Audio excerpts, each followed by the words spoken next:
Hello, everyone, and welcome to the EVN Disrupt podcast. My name is Hovsep Patvakanian. I'm the editor of the Creative Tech section here at EVN Report. Our guest today was Hovsep Patvakanian. Hovsep is the head of the Investment Council at EBRD. We discussed the recent reforms aimed at bringing experienced and well-educated professionals from abroad to Armenia. Hovsep also broke down for us Armenia's current economic situation, what the growth in 2022 was based on, and how the appreciation of the dirham has impacted Armenia's economy. Thank you for listening. Hovsep-chan, thank you so much for coming back. You're our first repeat guest on EVN Disrupt. Thank you very much for having me.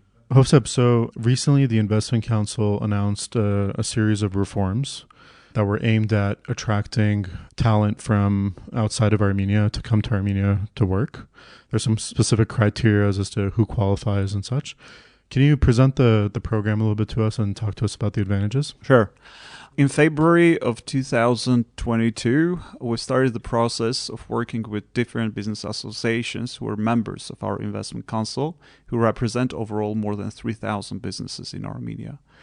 Each of those businesses and business associations raised the issue of the talent they're looking for, of the skills they don't possess, and they can't find it in Armenia.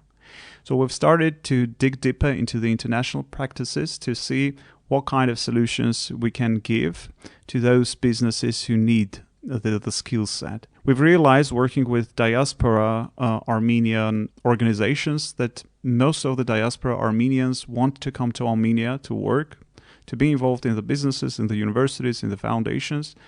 But the issue for them mostly is the salaries, because the average Armenian salary is around $500. And when someone comes to Armenia and he needs to pay a rent, he needs to be integrated into the Armenian society, it seems that there is this balance of the salaries and of their expectations. So we've decided to take our work from that point on and develop the program, which is called Integration of Highly Qualified Specialists into Armenia. So this was presented at our Investment Council session, which is done on a monthly basis with Ministry of Economy and on the quarterly basis with the Deputy Prime Minister. Unfortunately, this package, the legislative package that we've adopted, we've presented to the respective officials, and it was officially adopted at the government sitting. What it implies is the following. If a business or university or foundation hires highly qualified specialists into their business activities, into their operations, the businesses will receive from 20 to 70% subsidies for the salaries of those people, of highly qualified specialists. The way it works is the following, how we define what is highly qualified specialist. First criteria, one of the criteria can be education, whether they are a graduate of top 400 university, and we have the list there based on the QS World Ranking, or they need to have 10 plus years of work experience in different highly recognized international companies. And the list, we have the list there, it's around 12,000 companies 12,000 worldwide. companies. Yes. So in those cases, based on the criteria that we have, they can receive 20%, 50%, or 70% subsidies for their salaries. But we have also the cap. In the first case, it's 20%, but not more than 1 million drums, which is around $2,000 per month. The second cap is 50%, but not more than 1.5 million drums per month. And the third one is 70%, but not more than 2 million drums per month. So up to 1 million dirhams a month, the government subsidizes 20% of that. And they subsidize 20%, but not more than 1 million drums. Okay. And it goes up to 2 million. What type of industries do you see utilizing these reforms, these packages? From the experience that we've had, the meetings that we've held, those are both tech companies, engineering companies, textile companies, agricultural companies. Most of the sectors we've investigated, they needed this. At the moment, based on the information we've received from the Ministry of Economy, we have already applications that cover 500 people. But initially, for you to understand the expectations and reality, initially we targeted annually 400 people. So we haven't started the kind of the outreach we've just started the outreach strategy to let people know. And within 1-2 weeks, it's already 500 people in the process, in the tube. So we believe there will be many more. And since this is not a one-time subsidy, it's not for 1 month or 2 months or 1 year. You apply once and you receive the subsidy for 3 years up until the end of 2025. We believe that this is kind of a great incentive package in terms of also long-term planning to be in Armenia. And especially for those who were looking for Armenia, looking towards Armenia, and these are mainly diaspora Armenians. This is a great way to be integrated in the country. But it's not limited to diaspora Armenians. It could be anybody. Definitely. But when we're doing the targeting of the audiences, right. We had in mind mostly diaspora Armenians because we've received a lot of messages like that from them. What's the criteria for, other than the 400 universities and the 12,000 companies, do you have to have been outside of Armenia for some period of time before that, or? Yes, since we target it's an integration program, so it targets mainly people who weren't in Armenia and want to come to Armenia. Right. We have a criteria there that you need to be out of Armenia for the past 12 months out of the 2.5 years. So within 30 months prior to the application, 12 should be out of Armenia. Within 30 months, you said? Yes. Sorry, I didn't understand that part. So when you apply, you just have to have not been in Armenia for the last year. Prior to your application, within 30 months prior to your application, 12 months should be outside of Armenia. Okay, got it. So it doesn't have to be consecutive. Yeah. Okay.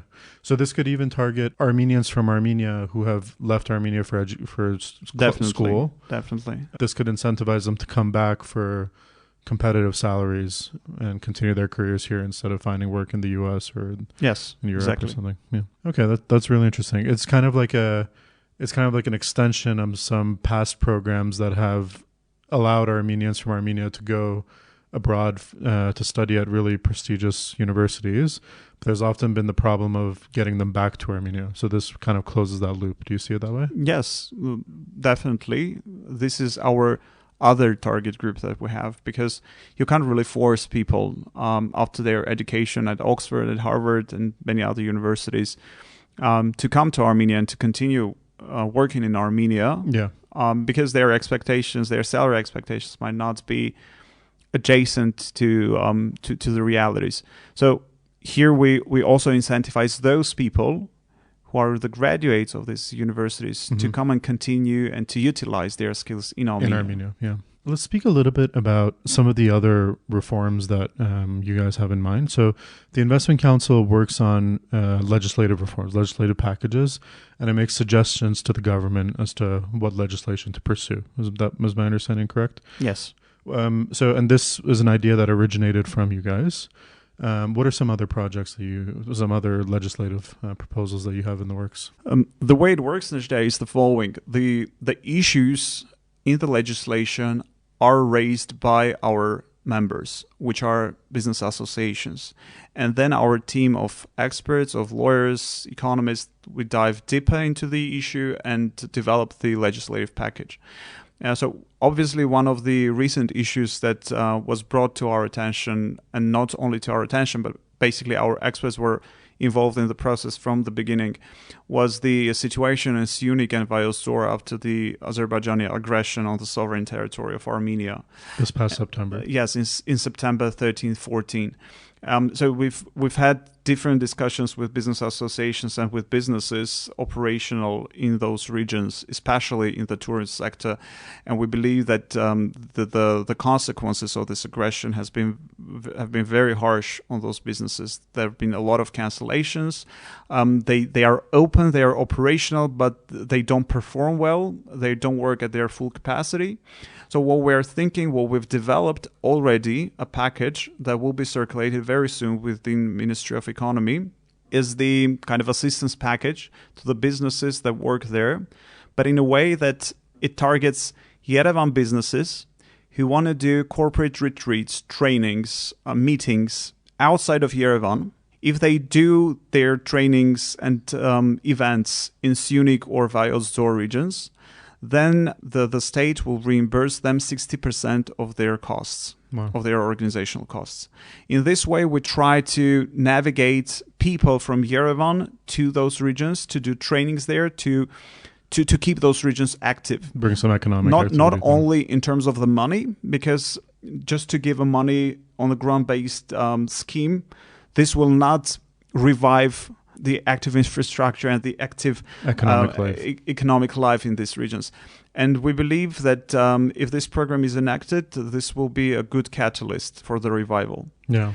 Obviously, we'll be working closely now with one of our new members on the possibility to create kind of a cluster for Syunik separately. At the moment, we don't have the legislative package yet, but we're discussing the possibility of having their engineering/IT cluster, which is adjacent to the universities in Goris and Kapan. So we'll see how that works out. At the same time, we're working on two separate packages. One refers to the subsidies on workers who have been involved in other sectors but want to do requalification and to enter manufacturing sector. In those cases, the personal income tax for those workers is discussed to be reimbursed fully.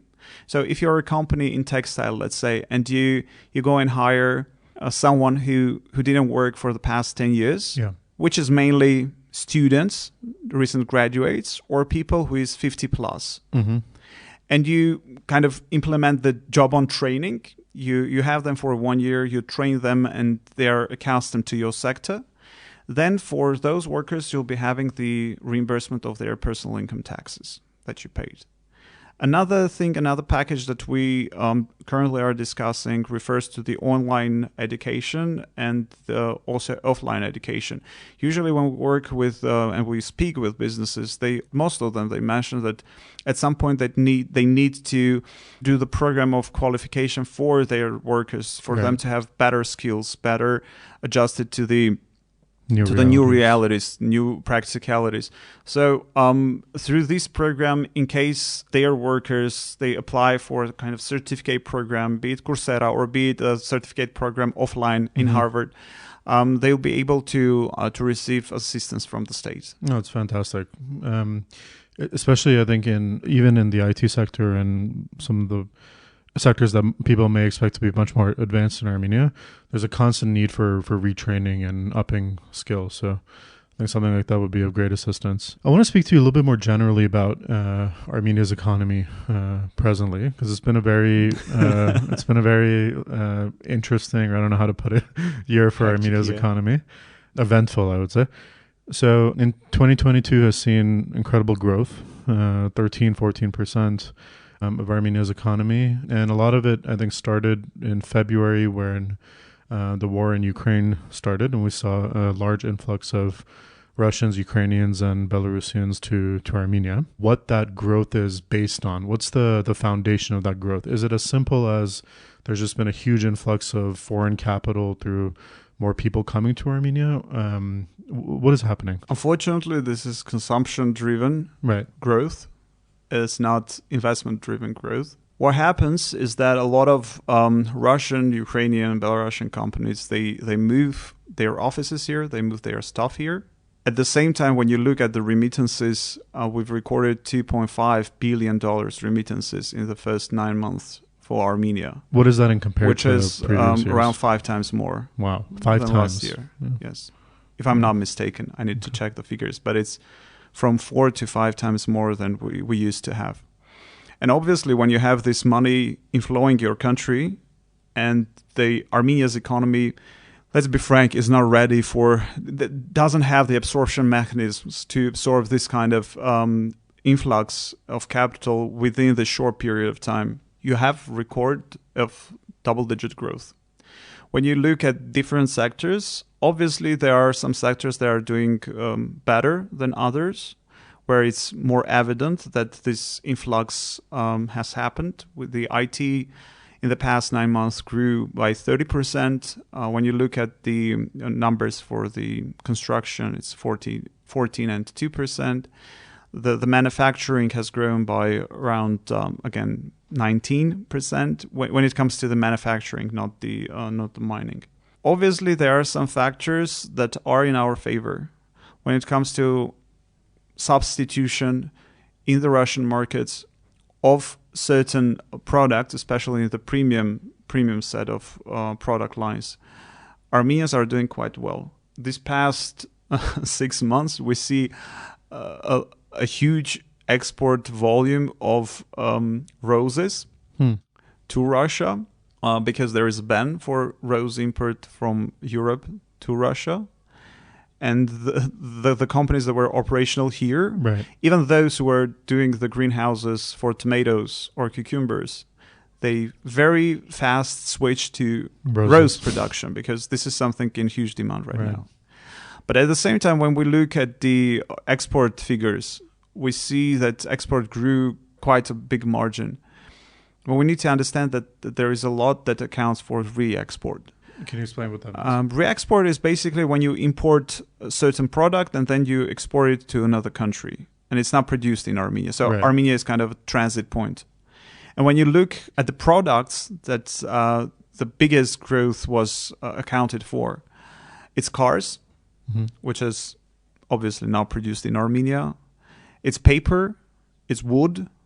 So these are things that were used a lot in Russia before. It was imported from other countries, but given the ban, they're currently being imported to Armenia. And since Armenia is a part of bigger Eurasian Economic Union, it's without any issue then transferred to Russia. Right. We need to absorb in a better way, in terms of the institutional capacity, the money that is coming, because there is a unique opportunity to have Armenia placed on the map when it comes to investments. And what we see is that many companies in Russia that come to Armenia, they are not Russian companies, but they are companies with foreign capital that were in Russia. Okay. Companies with American capital, with Canadian capital, with German capital that were existing in Russia, they now, for obvious reasons, have switched the places. They've moved to Armenia. Right. Because Armenia will ensure them work both with European Union quite smoothly and with Russia and with other members of Eurasian Economic Union. So it sounds like a lot of the things you're saying it's kind of just a matter of the circumstances that we found ourselves in, and some of it could be temporary.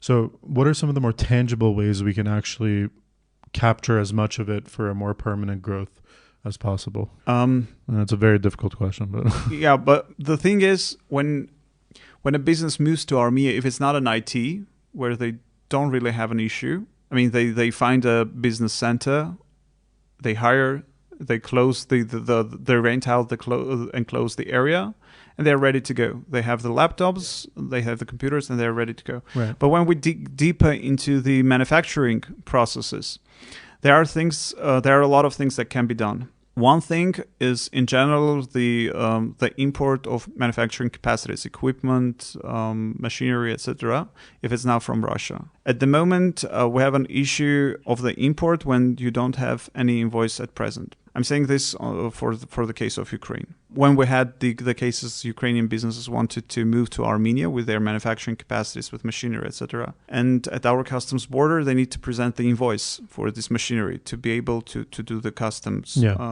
procedures, clearance. But obviously, they don't have the invoice for this.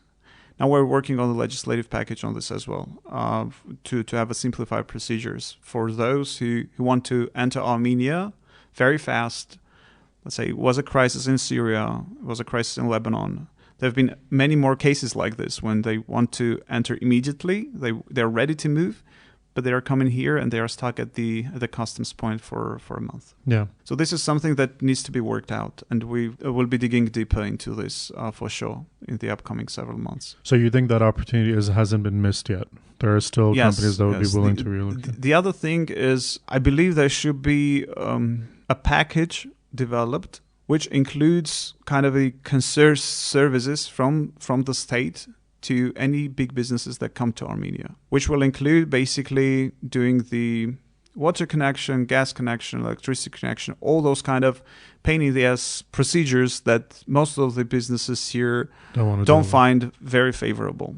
And this is something that is important for the investor. If you come to the favorable country, these things should be sorted out. If it's not sorted out and they need to spend a lot of time figuring out which body they need to turn next, when the processes are not very clear and transparent, this is something that creates burden for them, and they are starting to consider any other destination. The government at the moment developed a very good package that refers to the infrastructure versus investments. So if you do the investments in Armenia of at least $400,000, the government will subsidize the costs of the infrastructure-related costs.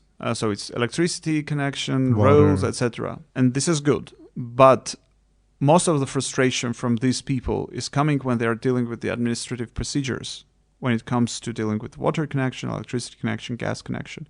And since these are the natural monopolies in Armenia, and there is no kind of a direct pressure from the government and direct influence from the government, a lot of things can be hard to implement. Another aspect of the economy that has gotten a lot of headlines and a lot of people talking is the currency rate. So the Armenian dirham has appreciated somewhere between 20 to 25%, depending on where you take the starting point from. And this is, from some portions of the economy, seen as an opportunity, and from some portions seen as a huge burden, because overnight their expenses have gone up 20% because they do their things in dollars. And over the last week, the IT sector has really started making a lot of noise about this because it's impacting them a lot, mostly because startups, one, get their capital from American or European markets, it's all in dollars, and their product is sold in dollars to the global market. So their overhead has gone up 20% in over 6 months. How do you deal with a currency appreciation this steep over 6 months? I mean, clearly, maybe in some ways currency appreciation could be a good thing, but probably not this fast. So what are some things that Armenia needs to do in order to mitigate the impacts of it on its economy? The issue of currency exchange fluctuations is the overarching matter that we amongst the economists, we usually argue on this, which way is better, right? Especially for Armenia. Because, I mean, when it's appreciating, it's bad for exporters, but it's good for importers. It's good for exporters who import a lot of raw materials and equipment. On the other hand, when it's depreciating, there is high inflation and it's more of a social issue. Right. So in this context, when you look at our numbers, our currency has appreciated around 30%, but at the same time, our inflation, we're able to keep our inflation lower than expected. Compared to the rest of the world? Compared to the to our region, compared to the Eastern Europe and in general. We have the inflation of around 9%. In general, when you look at other countries, it's 15%, 16%. There are some countries that it outreached to 40%, 50%. What I believe can be a solution in this regard, and again, we're working on this as well, to target exporters who have suffered throughout this past 5-6 months in case they have a dollar or euro fixed contracts. Because after February, March, a lot of exporters, they switched to working in Russia with ruble, and we don't target those exporters, obviously. Because the ruble has not, right. Yes, because it's not appreciated against the ruble. Yes. And what we're proposing right now, and we're discussing this at the moment, is the possibility to reimburse them, the companies that have developed dynamically for the past 3 years, meaning they constantly recorded growth, companies that have less than 70 workers, and at the same time, those who have been engaged in entering new markets. Okay. To reimburse them the difference to a certain degree, but on the condition, on the precondition that they will utilize the forward contracts with banks. The forward contract with banks simply means that each bank in Armenia can give you a contract where it will be fixed the currency exchange. It's basically a kind of a security for you. Okay. And then in a year, when you do your trade or you want to exchange your money, you'll have your course fixed. This instrument is there, but it's not widely used by the businesses. It's not widely advertised by the banks either. So I believe this is the institutional way of working on this. But also with forward, it can go both ways. So if the currency exchange goes down or up, in one way you can benefit, in the other way you cannot. Right. But what we are working on another project right now is to write new regulations for the options market. And with the option security in its essence, you'll be able to account for both fluctuations up and fluctuations down, not in one way. So these are some short-term things that can be done. The other important thing that can be done from the state is to import as many machinery equipment within its state bodies or state-owned companies from non-Eurasian Economic Union members, aka dollar values, so as they create the kind of the demand for dollar as well to balance it out.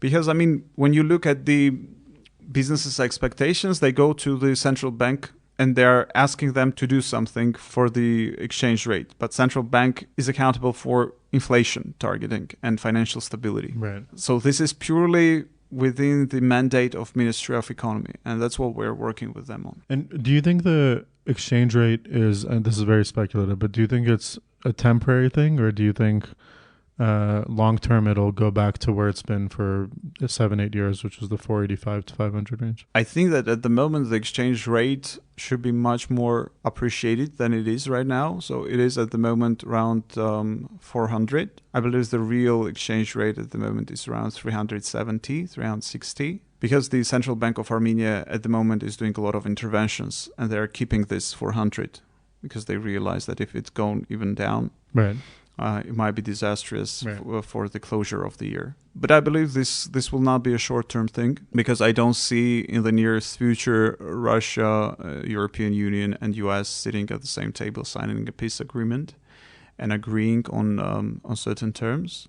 And as long as there is this closure between them, there will be still flows into Armenia of foreign capital.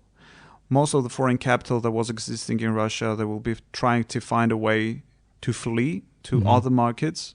And Armenia will be their obvious first choice because it opens them access both to the European Union and to Eurasian markets. So I believe this will go on for a longer period. Maybe the fluctuations will not be as harsh as we used to see in the first wave and the second wave. But I believe this will be not a short-term phenomena. So this rate is probably here to stay. And just quickly on the cause of the fast appreciation of the dirham, is it as simple as there was something like 100,000 Russians, Belarusians, and Ukrainians that came to Armenia and the demand for the dirham just went up like crazy? Or did it also have something to do with Armenia as a state beginning to pay some of its obligations to Russia in rubles as opposed to other currencies? I wouldn't say the second one was the reason for the currency exchange fluctuations. Mostly the first first pack that you've mentioned. But on the other hand, when it comes to the issue of paying the external debt that Armenia had, as dram appreciated, our external debt has lowered. Right. So it was very good timing for us to pay out some external debt. And we see that the ratio of the external debt to the GDP has decreased drastically within this 1 year. Right. Because it was the kind of a good momentum for the government to pay out the external debt in dollars. And super last question. A lot of this economic activity and this growth is still centered around Yerevan. So you mentioned earlier one proposal that you guys had to bring some more activity to Sunik and Vaitor. But in general, how do we generalize this growth a little bit more across the country? I know it's, again, a very difficult topic, but when you go outside of Yerevan, you see that the reality of the country is very different from the capital. So what do we do about that? True. The first day when we fixed that there is a flow of people who are well paid, who don't really need a company to work for, but those are mostly freelancers who can work from any point once they have a laptop and internet, we started to think on the possible framework to bring them to the regions. Because at the moment when we did the monitoring, the initial monitoring, There are regions and there are cities where many of Russian, Ukrainian, Belarusian freelancers moved to.